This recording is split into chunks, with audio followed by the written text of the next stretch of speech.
Hegel's philosophy of nature, division.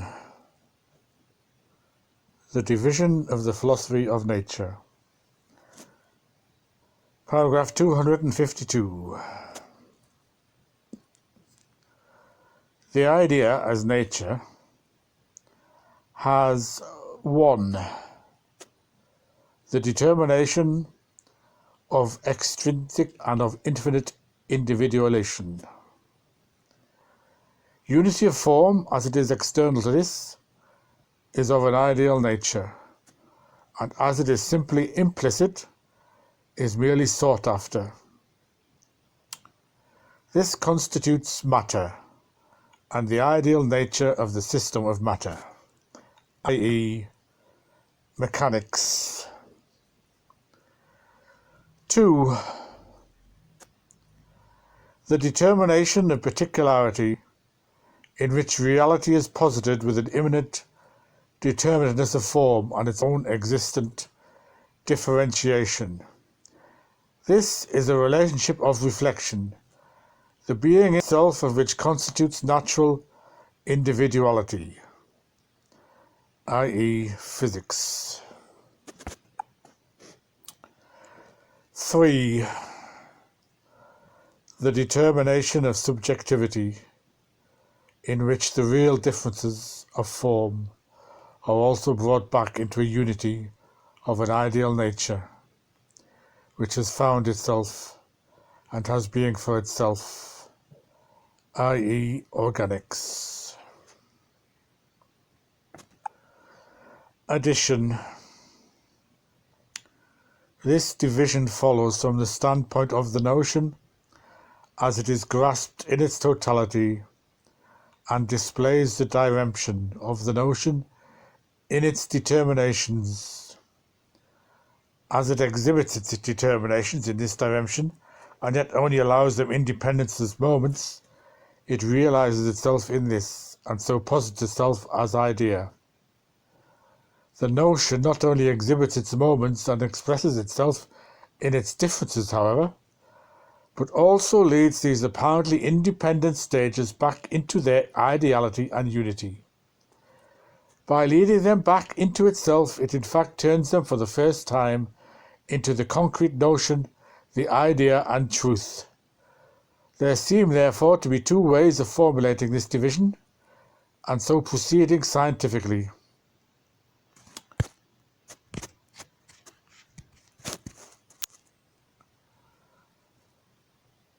The one begins with the concrete notion, which in nature itself is life regarded for itself, and from this it is led to the expressions which the notion throws out of itself as independent spheres of nature, and to which it relates itself as to another in the more abstract aspects of its existence, ending with the complete extinction of life.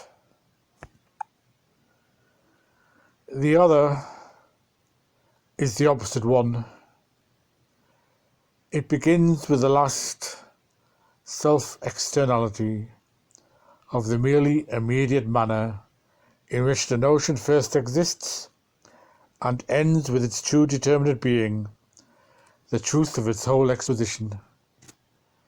The first way may be compared to the progression in the conception of emanation, the second to the progression implied in the conception of evolution.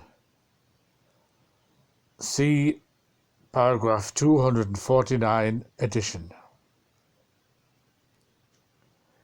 Each of these 2 forms, taken by itself, is one-sided, for they take place simultaneously, and the eternal divine process is a unified flow in 2 antithetical directions, which simply meet and completely permeate each other.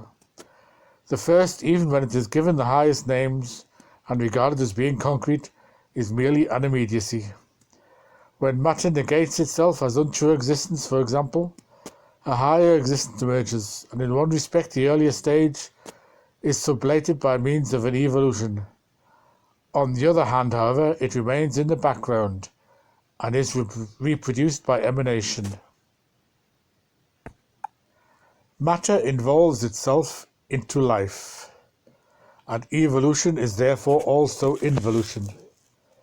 As the result of the drive of the idea towards being for self,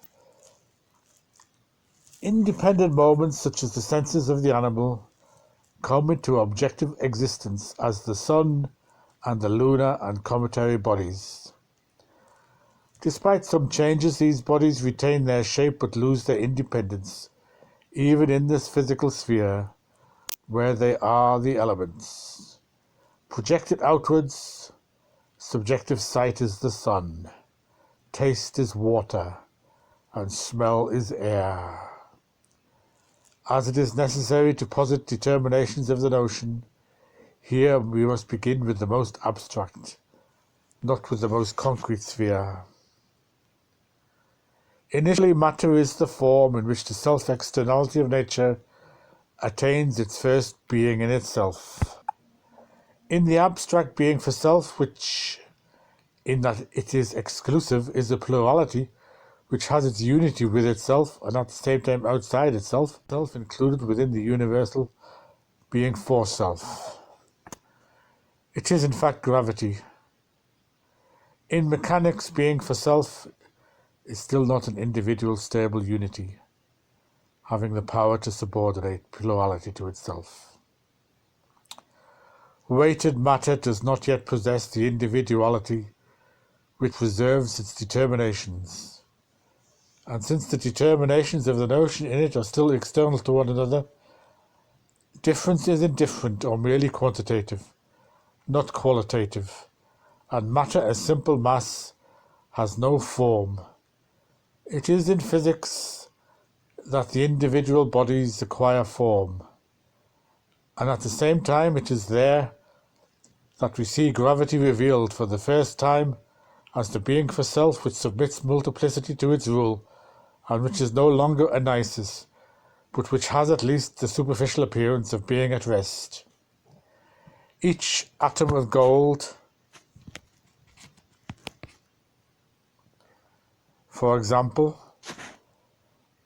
contains all the determinations or properties of gold, so that matter is immanently specified and particularized.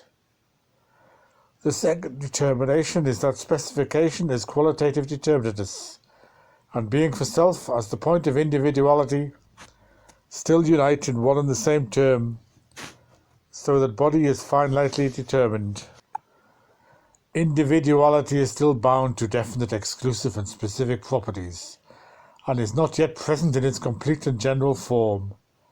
If a body of this kind is brought into the process, it ceases to be what it is if it loses these properties. In the same way, qualitative determinateness is posited affirmatively, but not at the same time negatively. Organic being, which is an individuality existing for itself and developing itself into its differences within itself, constitutes totality as found in nature. Its determinations are at the same time concrete totalities, not merely specific properties, and remain qualitatively determined with regard to one another. Life expresses itself within this process of these members, and also posits them as finite elements of an ideal nature. We thus have a number of beings for self, which are, however, brought back to the being for self which is for itself, and which as its own end subjugates the members and reduces them to means. It is the unity of qualitative determinateness and of gravity, which produces itself in life. Each of these stages constitutes a characteristic realm of nature, and all of them appear to be separately self-subsistent. Each subsequent stage contains those prior to it, however, so that the last is the concrete unity of all that have preceded it, and presupposes them as constituting its inorganic nature. One stage is the power of the other, but this is a mutual relation, and within it one finds the true meaning of potencies. That which is inorganic constitutes the potencies, opposed to that which is individual and subjective. That is to say that whatever is inorganic subverts that which is organic.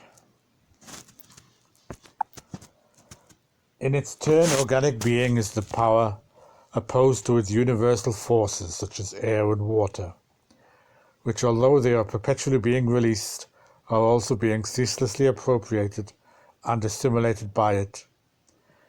The eternal life of nature consists firstly in the idea displaying itself in each sphere, to whatever extent finitude makes possible, just as every drop of water yields an image of the sun. Secondly, it consists in the dialectic of the notion, which breaks through the limitation of this sphere, and since it only finds partial satisfaction in such an inadequate element, necessarily passes over into a higher stage.